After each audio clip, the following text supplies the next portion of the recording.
Olá, quarto episódio do nosso podcast do CETAD e hoje vamos falar das avaliações de controle do treino, nomeadamente a frequência com que devem ser realizadas numa época desportiva. É o core do nosso trabalho aqui no Centro de Avaliação Desportiva e é uma das perguntas que mais vezes nos chegam, maiores dúvidas, é quantas vezes é que o atleta deve ser avaliado ao longo do ano. Partimos sempre para uma análise do treino realizado em modalidade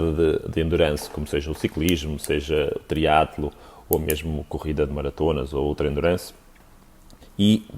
verificamos que o número de horas semanal, mensal, acumulado é bastante significativo,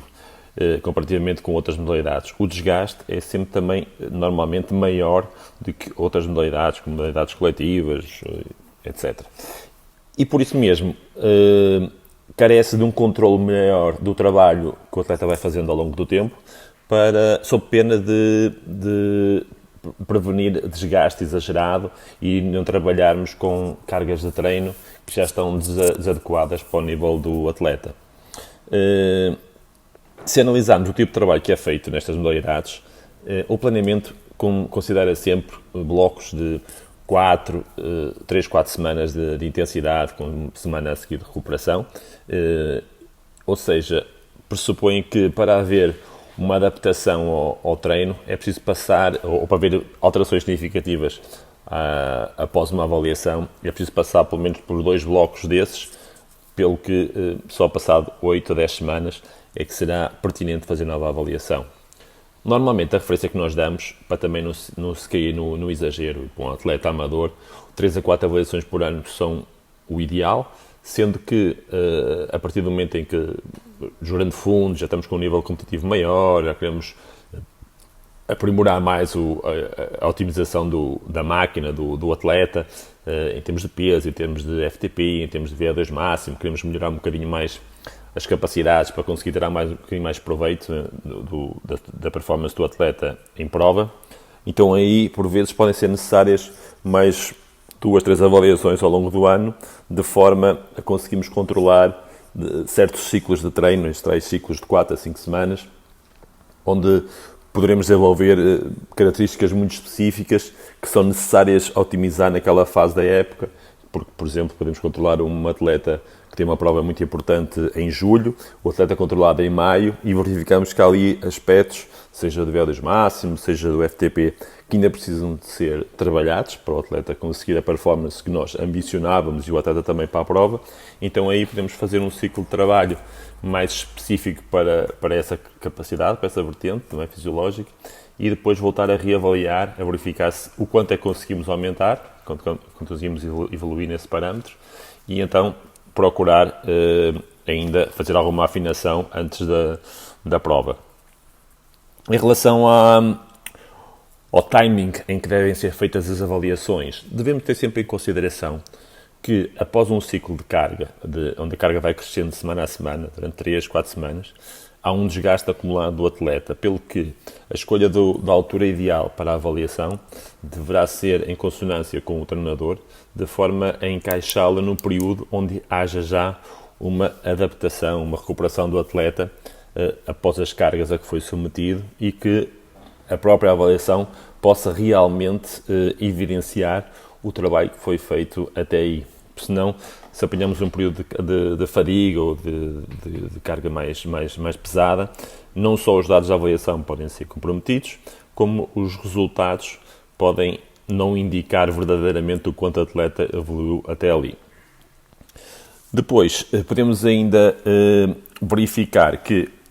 o porquê das avaliações é que as avaliações são pertinentes de serem realizadas ao longo do ano, porque servem para averiguar a eficácia do plano de treinos a que o atleta está submetido.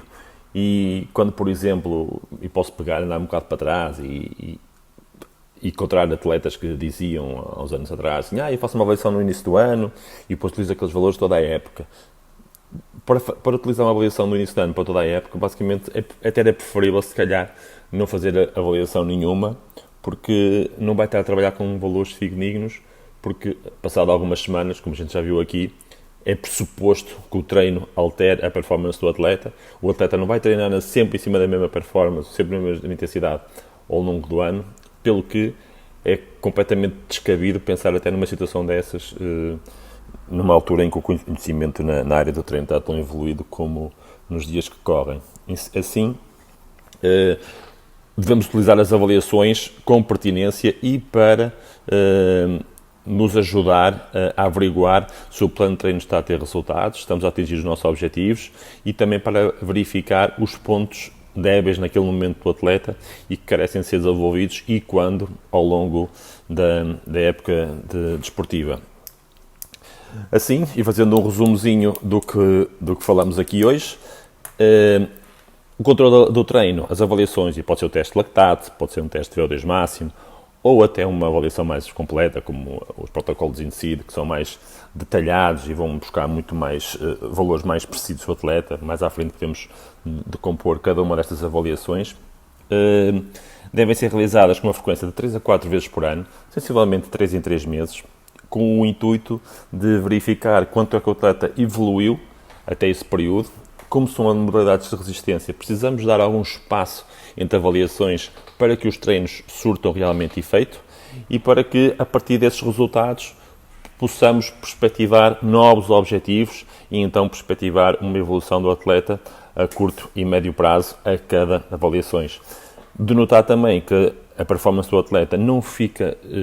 estagnada ao fim de uma época desportiva ou 2 épocas desportivas. Mesmo atletas com bastante experiência, que começam a fazer avaliações mais criteriosas e a trabalhar mais estruturadamente, conseguem muitas vezes uma evolução durante 1, 2, 3, 5 anos, porque a pouco e pouco, com as avaliações, vamos decompondo e encontrando pormenores que vão sendo alteráveis ao longo do tempo e vão sendo otimizados de acordo com os objetivos também do atleta e do treino que está a ser feito, e vamos conseguindo